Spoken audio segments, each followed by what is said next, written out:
Oke, mungkin kita akan kesampingkan dulu juga mengenai Kuat dan juga Ricky Rizal yang saat ini juga akan segera berlangsung juga. Tapi saya masih tergelitik juga mengenai Putri Chandrawati begitu. Memang beberapa kesempatan begitu ya kami melihat di media sosial betapa masyarakat itu sangat ramai sekali akan vonis terhadap Putri Chandrawati ini begitu. Tapi tadi Bang Jamin juga sempat membahas juga mengenai kemungkinan-kemungkinan yang ada di antaranya pada waktu masa percobaan begitu ke depannya dan juga kemudian kemungkinan adanya hak-hak yang bisa didapatkan, pemotongan dan lain-lain sebenarnya.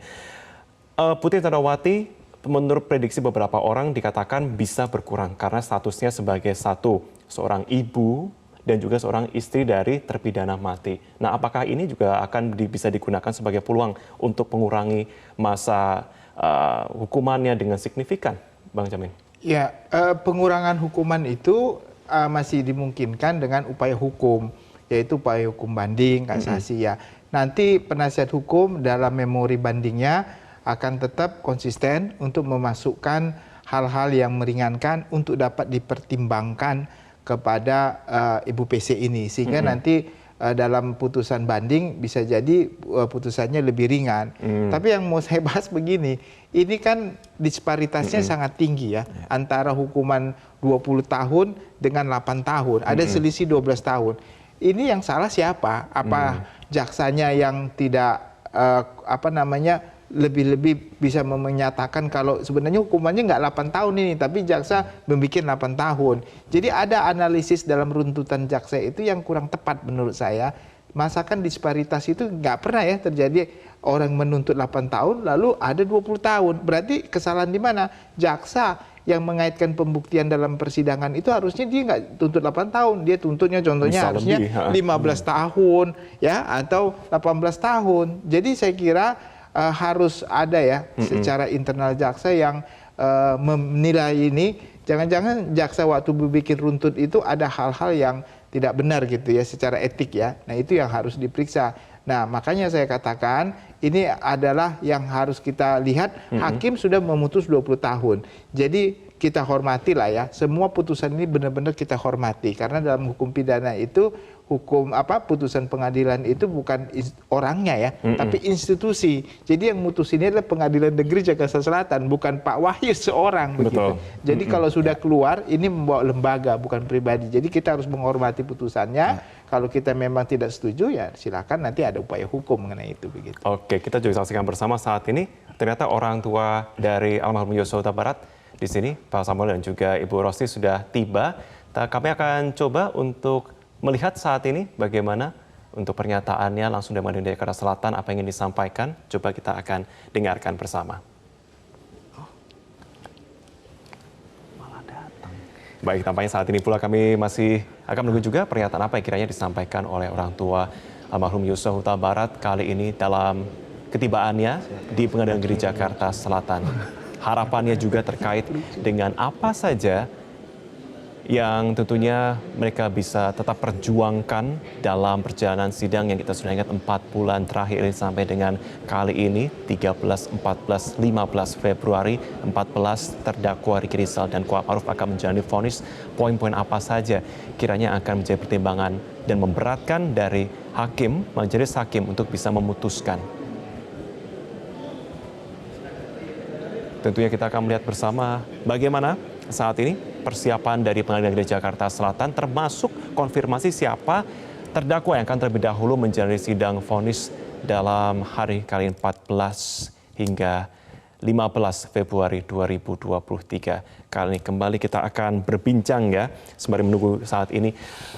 Kok kita bilang memang 14 Februari ya, ini tuh hari cinta kasih ya, tapi hari cinta kasih untuk keadilan kita juga sebenarnya ya di sini. Melihat persidangan kemarin, Bang Jamin mau menunjukkan nanti Mas Yonatan boleh menambahkan juga. Melihat dari kemarin sidang hakim juga memberikan pertimbangan-pertimbangan dan juga putusan yang bisa dikatakan mengejutkan banyak orang, begitu ya, sangat berani. Kiranya bagaimana flow yang akan dibawa oleh majelis hakim melihat dua terdakwa kali ini, komentar Bang Jamin?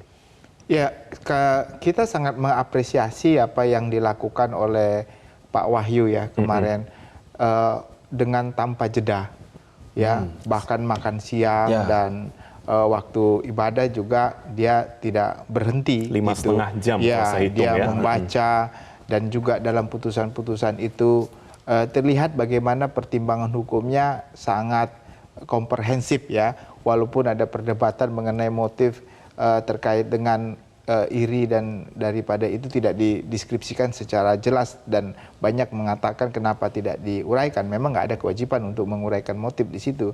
Nah, ini kita sangat mengapresiasi apa yang dilakukan oleh seorang hakim ya, yang benar-benar kalau menurut saya memberikan rasa keadilan ya kepada masyarakat dan kepastian hukum juga tentunya dan kemanfaatan. Nah, dengan hukuman yang diberikan ini menunjukkan kalau sebenarnya hukum itu tidak tumpul ke bawah dan jadi dia sama. Jadi kalau kita lihat ini kan Valentine ya, Dewi Keadilan, Dewi Keadilan itu matanya ditutup. Lambang keadilan, lambang hukum itu kan Dewa Keadilan. Matanya ditutup, dia tidak melihat apakah seorang itu adalah jenderal, apakah seorang punya kekuasaan dan punya pengaruh, diintervensi, dia tidak akan melihat ya, nggak boleh melihat.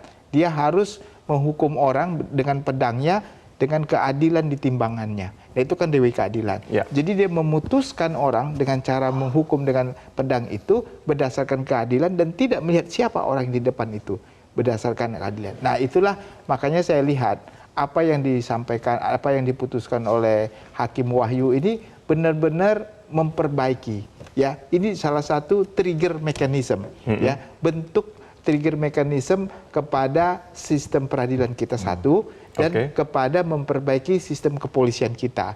Artinya jangan main-main, walaupun Anda seorang jenderal, jangan perlakukan anak buah Anda sesuka-suka hatinya, melibatkan mereka dalam suatu perbuatan yang unlawful, ya, bertentangan dengan aturan hukum, dan Anda seorang jenderal, ada bisa juga dihukum mati. Ini saya kira satu-satunya ya dalam negara kita seorang jenderal bintang 2 yang divonis pidana mati begitu. Makanya betul. Dan kalau kita bicara soal keadilan, sebenarnya keadilan itu apakah artinya lebih mengedepankan dorongan masyarakat? Kan kok bisa dikatakan dorongan masyarakat yang sangat tinggi itu memang mengharapkan adanya vonis mati begitu. Ini ada hal yang menarik ya dalam kasus ini dan jarang terjadi.